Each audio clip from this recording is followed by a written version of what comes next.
90-Day Fiancé, Happily Ever After, is in serious need of a makeover.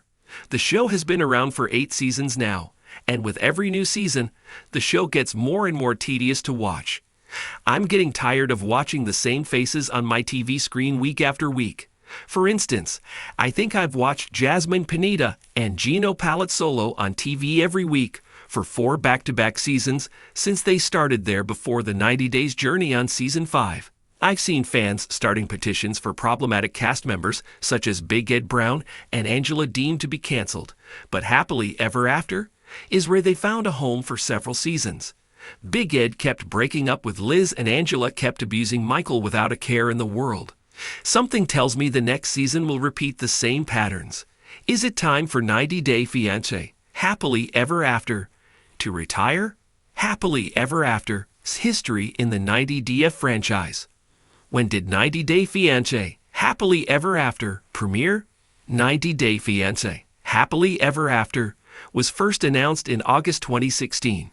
It was going to document life after the 90 days of some of the franchise's most popular couples by then, Danielle Mullins and Mohamed Jabali, Lauren and Alexei Bravarnik, Russ and Paola Mayfield, Kyle and Noon Huckabee, Brett Otto and Dia Diarse, and Melanie and Davar Walters. The show premiered on September 11, 2016, with the couples looking back at their K-1 visa journeys as they compared it to their life after getting married to make some shocking discoveries.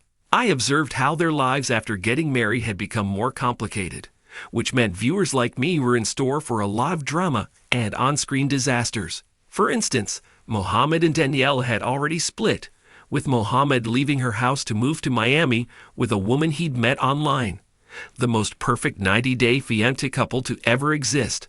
Lauren and Alexei were fighting a lot as I wondered if they would even make this marriage survive. Lauren and Alexei had communication issues, and she was hiding secrets, making Alexei question her intentions. Compared to 90-Day Fiancé, Happily Ever After, Season 1, Lauren and Alexei, who were cast in Season 8, had issues that I could never relate to. Lauren wanted a natural mommy makeover after giving birth to her 3rd baby. Alexei was trying to stop her from getting a second makeover when she didn't feel satisfied with the first.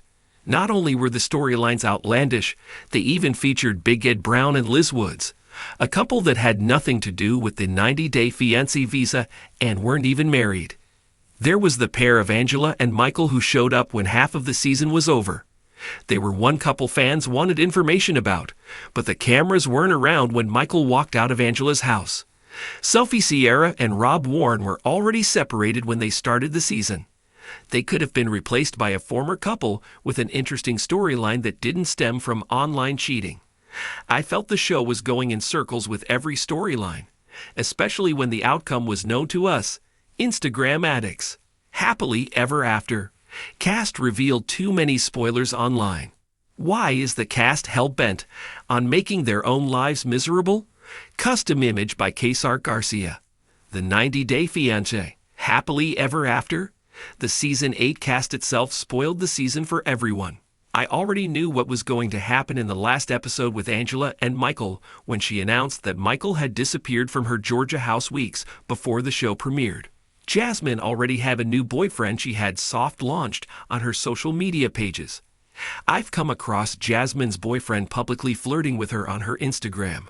Then there was Lauren, who had gotten her surgery done almost a year ago and documented every step of it on her Instagram. Liz Woods had also started posting about her new boyfriend on her Instagram. It was a known fact that Liz and Big Ed were not together because Liz herself had revealed it. The only thing I didn't know was why Big Ed and Liz had split.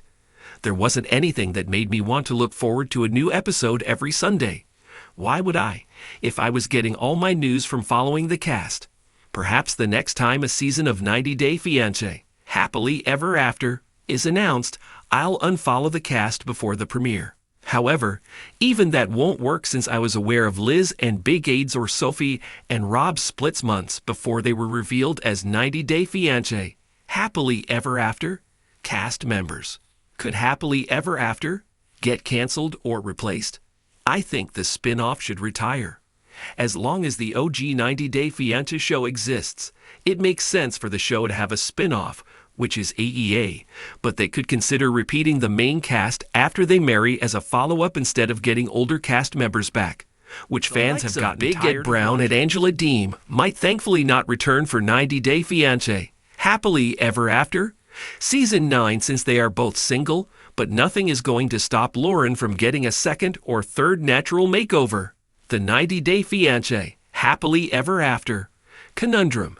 Is it time for a farewell? 90-Day Fiancé, Happily Ever After, has reached its 8th season, a testament to the franchise's enduring popularity. However, with each passing season, a sense of weariness has crept in among viewers. The repetitive storylines, the overexposure of certain cast members, and the rampant online spoilers have eroded the show's initial charm. Many, including myself, find themselves questioning whether it's time for this particular spin-off to finally retire. The constant recycling of familiar faces, often embroiled in the same tired relationship dramas, has become increasingly tedious. The presence of consistently problematic individuals like Big Ed Brown and Angela Deem, despite fan petitions for their removal, further fuels the growing discontent. Is Happily Ever After simply running out of steam, or is there a way to revitalize this flagging franchise? A look back, the genesis of Happily Ever After. Happily Ever After debuted in September 2016, promising a glimpse into the post-90-day lives of popular couples from the franchise. The inaugural season featured Danielle and Mohammed, Lauren and Alexi, Russ and Paola, Kyle and Noon, Brett and Daya, and Melanie and Devar. The premise was intriguing: to explore the realities of married life after the initial whirlwind romance and visa process. The show aimed to document the challenges and triumphs these couples faced as they navigated cultural differences, family dynamics, and the everyday struggles of building a life together. However, even from the first season, cracks began to appear. The drama, while initially compelling, often felt manufactured or overly sensationalized. Mohammed and Danielle's already fractured relationship serve as a prime example, with Mohammed's departure to Miami and subsequent online encounters.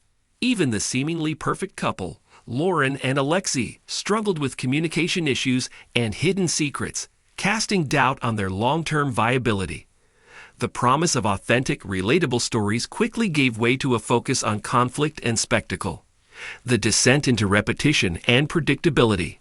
Fast forward to Season 8, and the issues that plagued the early seasons have only intensified. The storylines have become increasingly outlandish, and at times, completely unrelatable.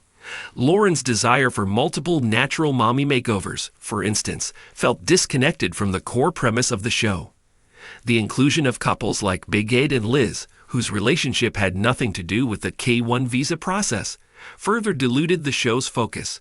The constant rehashing of the same relationship issues, the endless cycles of breakups and reconciliations, has created a sense of déjà vu.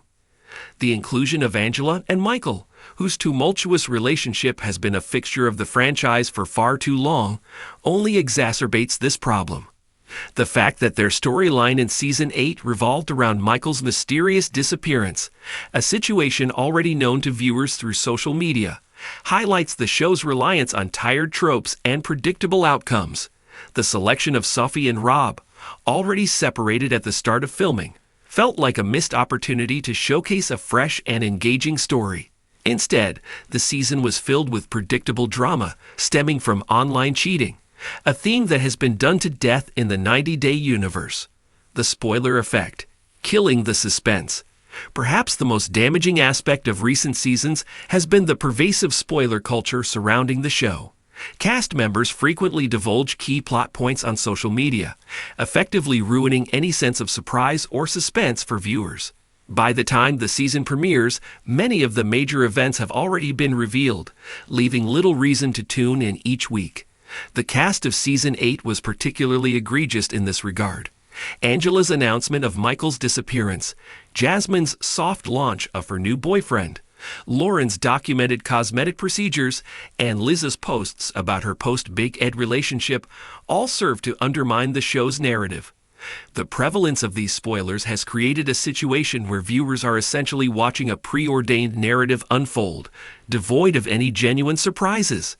This lack of suspense further contributes to the growing sense of viewer fatigue. Why invest time in watching a show when you already know the outcome? The future of happily ever after? Cancellation or reimagining?